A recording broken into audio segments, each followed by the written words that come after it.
Halo bro, assalamualaikum warahmatullahi wabarakatuh. Jumpa lagi dengan saya Mas Turis Channel. Salam cukur sedunia. Gimana bro kabarnya yang buka di teras semuanya, yang sudah mendalami pangkas rambut ya tentunya.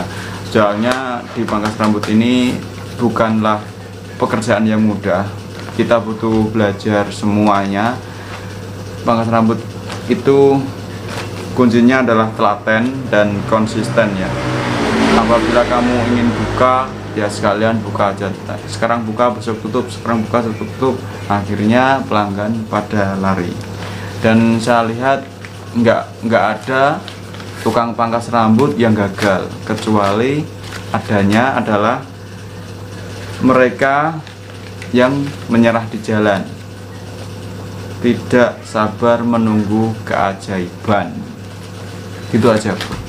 Setahu saya semuanya adalah sukses. Gimana caranya biar sukses? Ya kita harus berusaha dan selalu belajar. Dan tahapan untuk pangkas rambut belajar ini juga nggak sedikit ya. Kita juga harus perlu gimana cara masang. Kalau kita nol ya, nol dari awal dan nggak bisa sama sekali untuk memangkas ataupun bahkan cara memasang sepatu saja nggak bisa ya. Kalau orang awam itu nggak bisa dan mempunyai niat untuk menjadi seorang tukang pangkas rambut atau mencari uang dari hasil jasa pangkas rambut, itu mangkas cara masang sepatu aja nggak bisa. Kita harus nyari gimana cara masang sepatunya, maksudnya guardnya itu. Kalau nggak tahu sepatu, gimana cara nyalain on off nya, gimana cara nyolokinya di mana, dan tipis tebalnya di mana, ukurannya berapa untuk rambut keriting, rambut panjang ataupun rambut lurus. Itu semuanya kita harus belajar, dan di situ juga ada ilmunya. Jadi semuanya itu ada ilmu. Jadi sedikit demi sedikit kita sudah bisa motong, tapi kadang kita tidak bisa berinteraksi kepada pelanggan. Jadi kalau kamu ingin sukses di pangkas rambut, kamu harus bisa mengumpulkan sekelompok orang untuk bisa dekat, lebih dekat dengan kamu. Dan kamu seberapa dekat kepada pelanggan kamu, kamu seberapa dekat kepada mereka.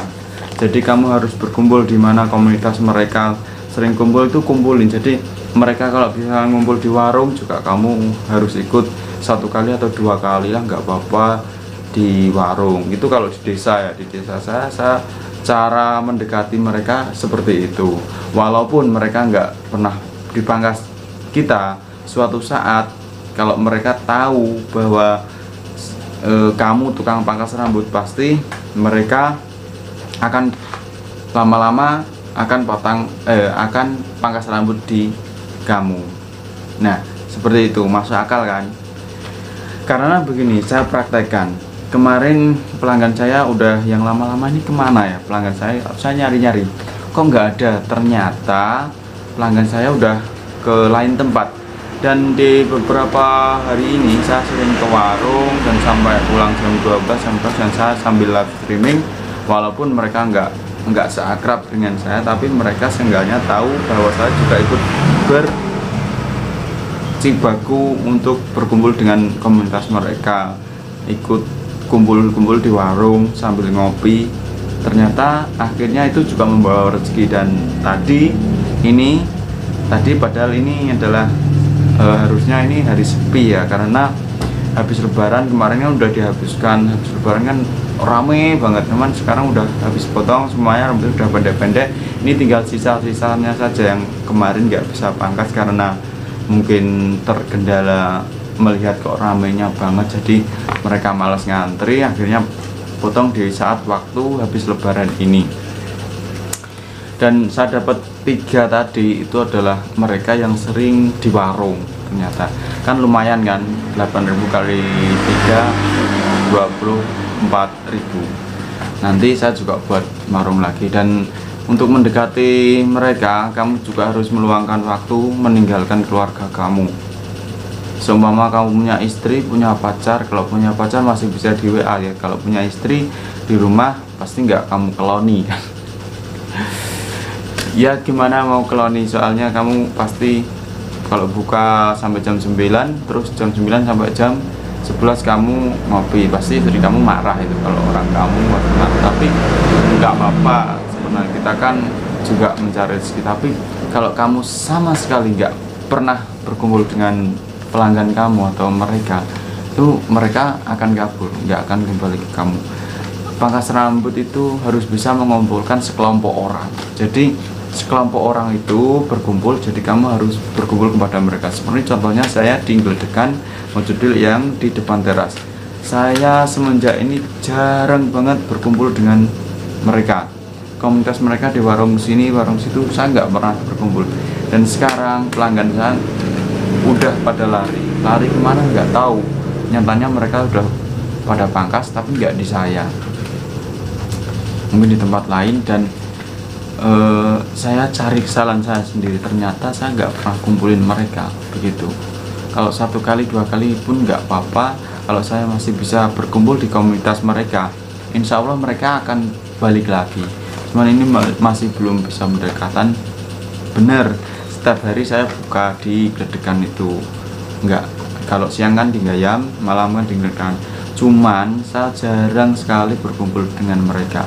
Kuncinya kita harus berkumpul dengan mereka. Kadang pangkas rambut itu bukan karena kita promosi ya, tapi karena teman juga bisa. Oh, kamu segerombol orang komunitas itu, kamu mau ngepangkas di mana, di Mas Turis, akhirnya mereka itu ikut. Oh bagus, ikut, kayak gitu biasanya. Tapi promosi lewat Facebook, Instagram itu juga perlu kalau misalnya kamu berteman banyak. Kalau enggak, promosi lewat ini apa, stiker. Nanti akan saya bimbing untuk menjadikan promosi-promosinya biar supaya rame.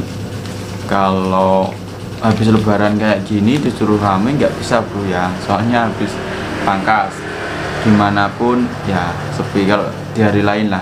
Tapi kalau di waktu mau menjelang lebaran H-3 serangan lebaran itu mau disuruh sepi juga nggak bisa. Semua pangkas rambut pasti rame waktu itu, dan itu kesempatan. Dan sebenarnya nggak ada kok pangkas rambut yang sepi. Pangkas rambut semuanya kalau saya tahu itu rame.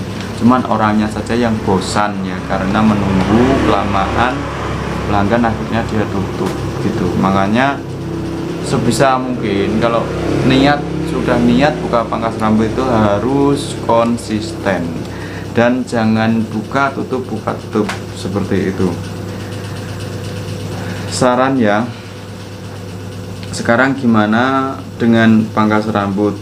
Sekarang saya tanya sama kamu,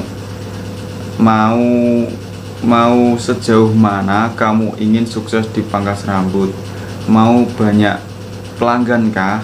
Mau banyak apa kamu punya pelanggan? Mau sebanyak apa kamu punya pelanggan? Tidak ada tukang pangkas yang gagal, mereka hanya menyerah sebelum keajaiban datang. Keajaiban itu pasti ada bro. Jadi kamu selalu belajar. Saya juga pernah melihat sih tukang pangkas, padahal dia orangnya menurut saya IQ-nya rendah, dan dia dedel banget, goblok banget. Tapi dia udah bisa buka pangkas dan bisa beli sepeda motor sendiri gitu loh bro. Itu bekas karyawan saya. Gak berani ya, alhamdulillah. Padahal dia IQ-nya kecil, attitude-nya juga nggak bisa lah pokoknya. Nanti insya Allah akan saya grebek di sana. Dia buka baru 1 tahun mungkin ya. Nanti akan saya grebek untuk kalian ya, biar termotivasi lah kalian. Oke bro, terima kasih sudah menyaksikan video ini. Dan akhirul kalam, semoga bermanfaat, dan kalian jangan menyerah semuanya lah pokoknya. Jangan menyerah untuk menjadi tukang pangkas rambut kalau benar-benar niat ya bro. Asal jangan tergoda dengan proyek atau tergoda dengan apa, maksudnya proyek juga nggak apa-apa buat sampingan dulu. Kalau sudah pangkas rambut ini menjanjikan, pangkas rambut kan bisa dirasakan baru setahun 2 tahun lah baru bisa dirasakan pelanggannya itu udah setia atau enggak, udah tahu kualitas kamu itu udah mulai 2 tahun itu udah bisa dirasakan kalau pangkas rambut.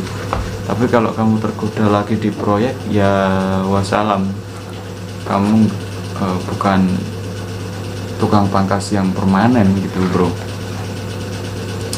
Oke ya bro, sudah dulu sampai di sini, dan semoga kalian sukses semuanya di dalam hal pangkas rambut.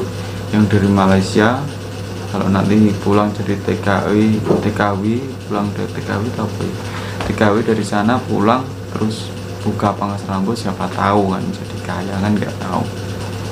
Kayak gitu ya. Dan terima kasih ya, berkalam masa akti dulu. Wassalamualaikum warahmatullahi wabarakatuh. Salam cukur sedunia.